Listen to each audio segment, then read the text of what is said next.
What's up, YouTube? For today's video, we're with full Liquid Ooze ability Pokemon team. This is all based around Pokemon that have Liquid Ooze ability. We've only got 4 Pokemon on today's team because there's only 4 Pokemon that have this ability. We got Gulpin, Swalot, Tentacool, and Tentacruel. Liquid Ooze is really cool. So if a Pokemon has Liquid Ooze and you use a draining move on them, you'll actually take damage from the Ooze, which is really situational. So as you can imagine, it's not like I could wait around for someone to use Giga Drain on me. So these are the best battles they with this team, and obviously take into regard that he was a very situational ability to get activated. So my first opponent here, this is against Jericho, and we got a double poison lead. We got a Survivor and we got a Gulpin. Really cool to use the Gulpin evolution line again because I haven't used them for a very long time.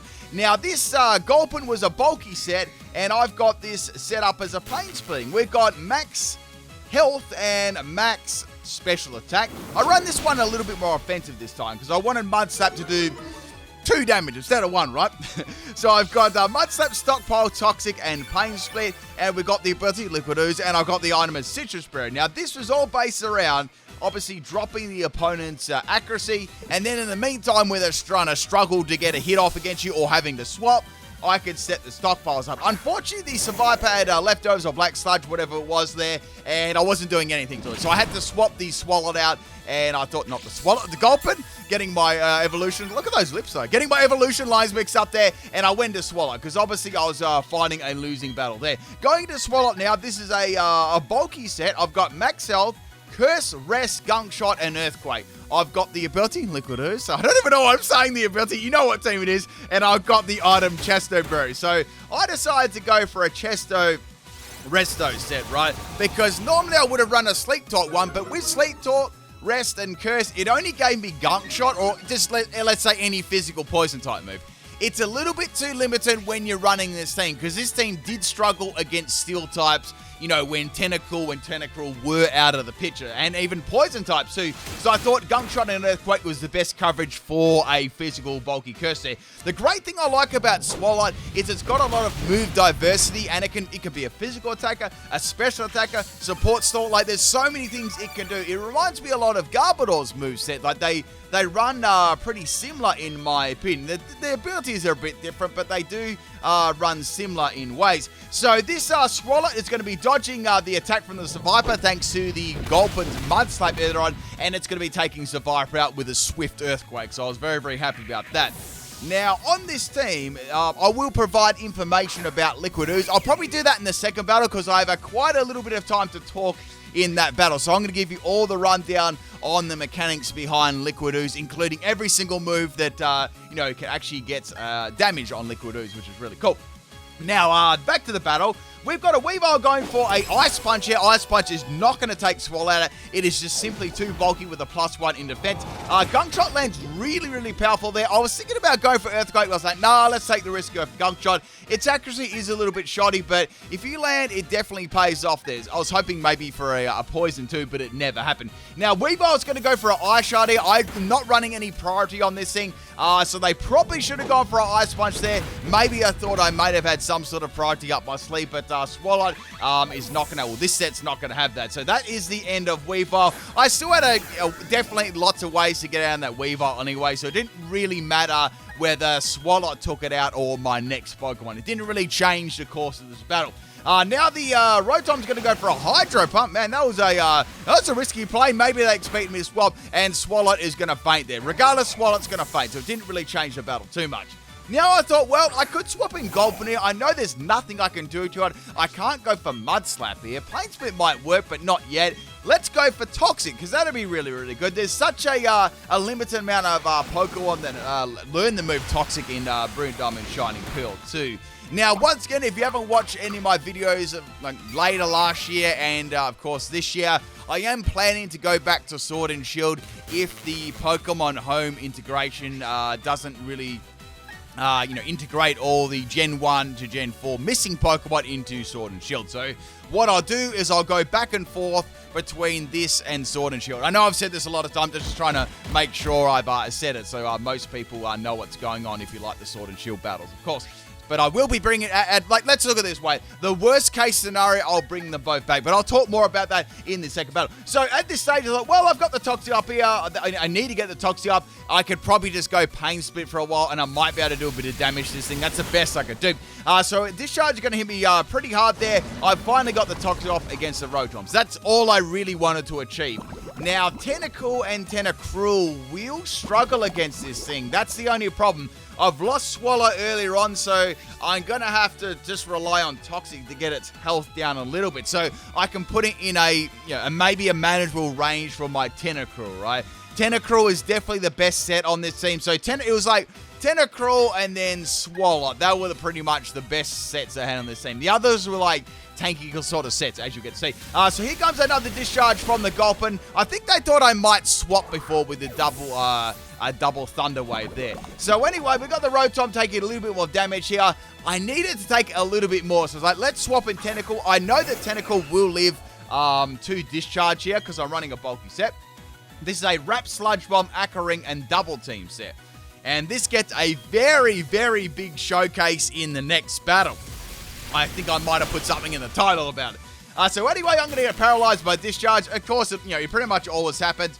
The EV spread on this is max health and max defense. So I would have loved to have Everlight on this set. That's one item I don't know. I'll talk about this in the second battle, but I want to expand on more of my thoughts for Brilliant Diamond Shining Pearl, like that game in itself too. So I have lots of time for that. So anyway, we got the Citrus Berry getting activated on the Rotom, which is unfortunate because now it's got lots of the health back. It would have only had a bit there. I've got the Wrap on it, which is good. That's going to do some extra damage, and of course, it's going to stack with the Toxic too. But I can't really get this set going because I'm paralyzed, and one more hit's going to take me out. So I can't really get double teamed up unless I get a miss or something like that, which is not going to happen with the discharging Rotom here. So that is the end of my Tentacool. That was the best job I could do in that situation. So my last Pokemon here is going to be Tentacool. This is by far the best set on this team. I lacked a lot of special attackers on this team too. So I've got Tentacool here. It's going to be a physical set. I've used this a couple of times. Now, this is a sweeping Sword Dancing set. I've got Sword Dance, Poison Jab, Waterfall, and Knockoff. Fairly standard for the physical sweeping side there. Most people use a special one, but I quite like the physical one. It's got a lot of... Tentacruel's got a lot of speed about it. It's got some good access to stab moves too. And Poison Jab, Waterfall, and Knockoff give it the greatest coverage. You got stab for poison, of course. And you've got Waterfall there for some nice stab. And you've also got Knockoff there for any Psychic types, which is really, really good. So that is going to be the end of Rotom right there. I think there was a glitch somewhere in this video. I think it was around there or a little bit later on. And we had the Magmortar coming in. So Magmortar is definitely going to get hit hard by Waterfall. Will it take it out? I was pretty confident it was going to take it at one shot. Then the Magmortar has a Pasho Bear. I'm like, oh, here we go. And I know that Magmortar a lot of the time carries Thunderbolt because it's great coverage for water types. Tentacruel, yours truly. Tentacruel has a lot of special defense to it, so I'm not going to get one-shotted. I've got the Black Sludge as the item too, and I'm running max speed and max attack. Jolly Nature works very, very nicely with Sword Dance. I can simply go for another Waterfall here, and that is going to take out the Magmortar. And then, my friends, is the very first battle. That could have gone really bad if Magmortar paralyzed me. If it did, that was game over for Tentacruel. And really cool running the Pasho Brew on the Magmortar there. Thank you for the battle, Draco. Let's get on to battle 2. This was a very, very long battle. It went pretty much all the way to the timer, I believe. This is a battle against Rosa. This is on my Twitch stream, I believe. Now, we've got a Tentacruel lead this time. I decided to mix things up here. And Arcanine is going to have the Intimidate. Not that that really matters. I was thinking when I seen all the Intimidate Pokemon, like, oh, Clear Body's going to work out. Oh, I've got Liquid Ooze instead. So, we got the Arcanine swapping out, interesting enough. And we got the Crobat coming in. It's like, oh, man, Crobat. That's actually quite a good counter for this set.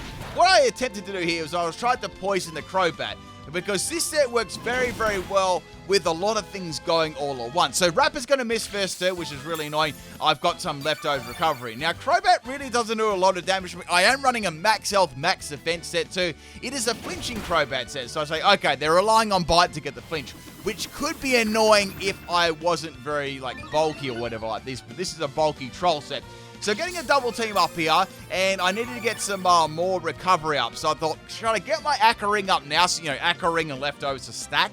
And I thought, well, I might try and get some more double teams up here, right? This really, really relies on evasion, at least, to get all the other stuff up there. It's not very bulky, and I really had to do that because I didn't have Everlight to fall back on there for the, extra bulk. The Tentacruel can be quite bulky, especially on the special side. So Fly is going to miss there from the Crobat, and also the move's actually very limited on other Pokemon. You'll see some other Pokemon think, well, why are they using those moves? Because actually a lot of the moves were taken out in Ruin Diamond Shining Pearl, like that they could easily get.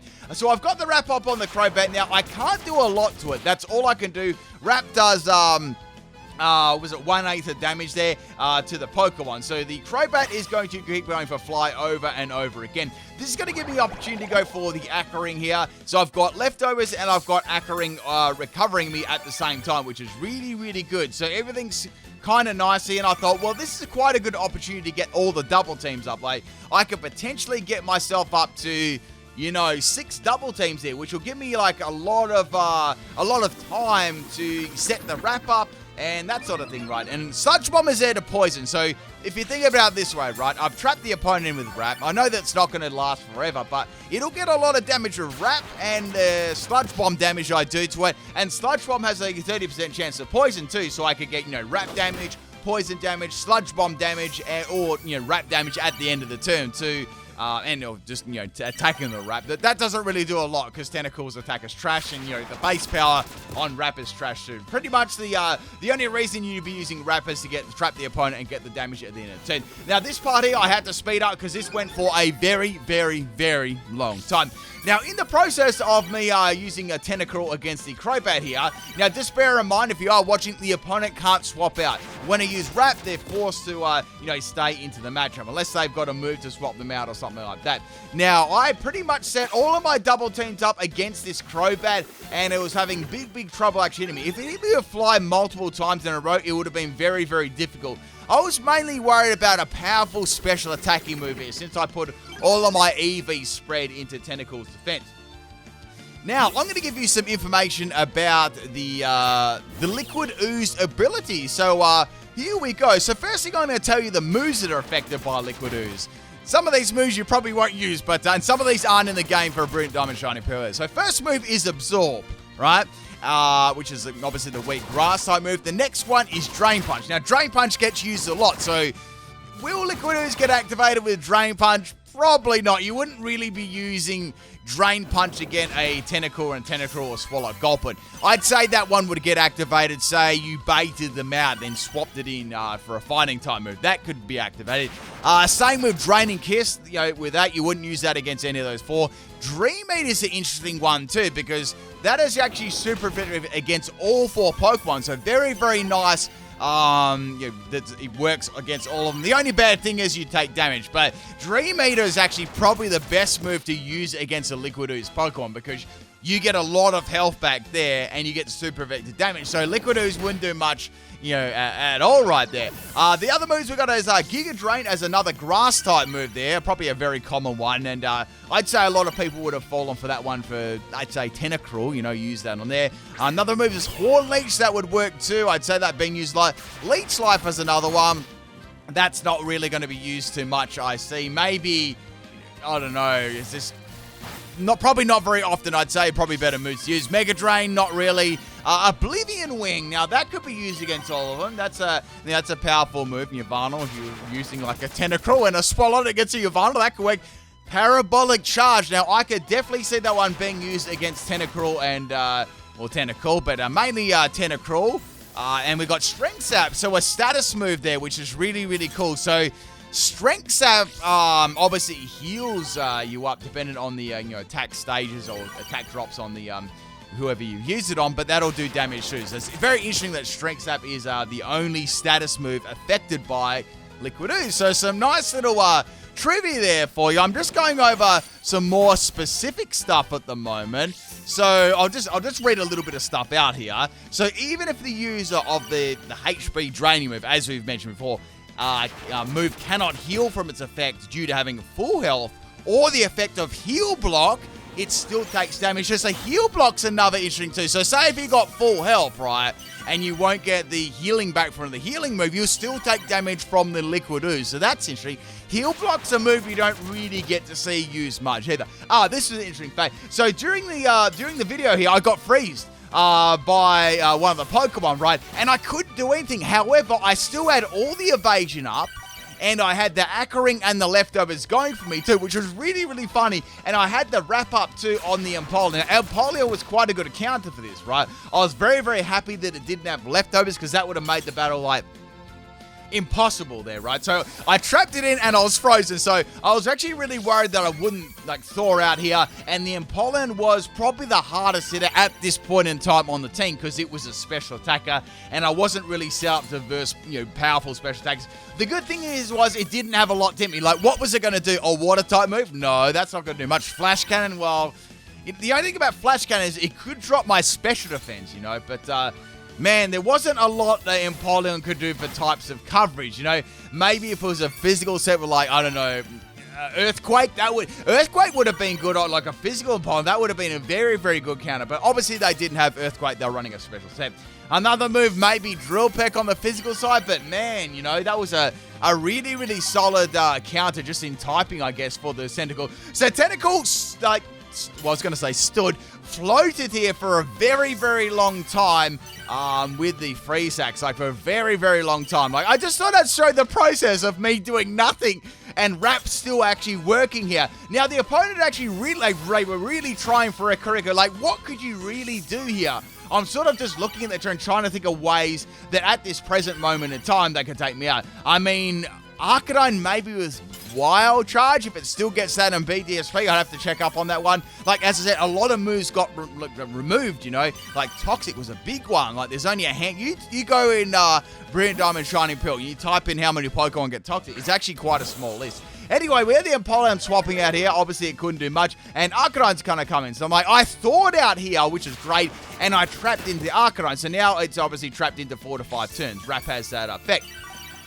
I was thinking about actually putting, I think it was Binding Ban on this, but I thought it's probably not going to be in the game anyway, and I thought the leftovers and Ackering was like superior recovery. Now, this was scary. The Arcanine started using Body Slam. Like, oh no, this is really bad, because, Body Slam did a lot of damage. That definitely was an Adamant Nature, Arcanine right there. And Body Slam also has the chance to paralyze you too, so I was really, really scared if it got like at least another one off there. So you can see the damage this is doing. I finally got the Sludge Bomb to get a poison, which is great. And the next Body Slam did miss it. And Sludge Bomb coming off Tentacool is decent. Like, Tentacool's got pretty good special attack there. Obviously, I've got no EVs, but it was pretty nice. And that was going to be the end of Arcanine right here, which was great. So the only problematic Pokemon here was Empoleon, and they don't have like a bit of health left too. The next is going to be Crobat. Crobat only had a bit of health left there. And here we got the first instance of Liquid Ooze coming into effect in the battle. There you go, people. I finally got it to activate. So it was great I got to activate it here in the second battle. So Tentacruel is potentially sweeping through this team with its little Wrap, Ackering, leftovers combination Liquid Ooze there. Now, I'm not sure whether you'd count this. I mean, it is sweeping through the team, but since at this stage my opponent brought 4 Pokemon, it was a 4v6 Pokemon battle, but my opponent only brought 4 because I brought 4. Like, they just chose to do that. So, does it count as a sweep because it was 4 Pokemon? I'm not really sure, but I was thinking about doing this Tentacruel strategy, maybe, taking an entire team out. Very, very similar. I could maybe put Toxic Spikes on the field and expand on the Tentacruel set a little bit more. Maybe I could do it level 1, maybe not, but I'm going to actually have a look what other moves it gets here. But yeah, that was the last 3 minutes of the battle here, and Empoleon is pretty much trapped in here to do nothing there. And then, right, this is actually pretty interesting. I got the final wraps up on the Empoleon, so it was about 1 to 2 hits away, and then Empoleon lands a Surf here, and Surf did a lot. Like, look how much that did. That almost did as much as Body Slam did before. So I was like, a little bit worried here that it would take me out with Surf, right? I did have the Ackering, so it was probably and leftovers, so it's probably like maybe 2 hits there. A critical hit would absolutely nearly take my Tentacle out. So I went for a final wrap here. This was the final turn before the Empoleon was going to faint, and Empoleon lands another Surf. So look how close it would have gotten to actually take him out. maybe with one more. Like a crit would have taken me out there. But a crazy battle there, and then I got to showcase my Tentacool for the entire battle here. And, of course, we included Liquid Ooze too. What a way to finish off the battle. But I hope you enjoyed the both battles and, of course, a little mini Tentacool sweep here. I'll catch you tomorrow with another video. I think we're almost back to daily upload stuff. All right, people. Peace out.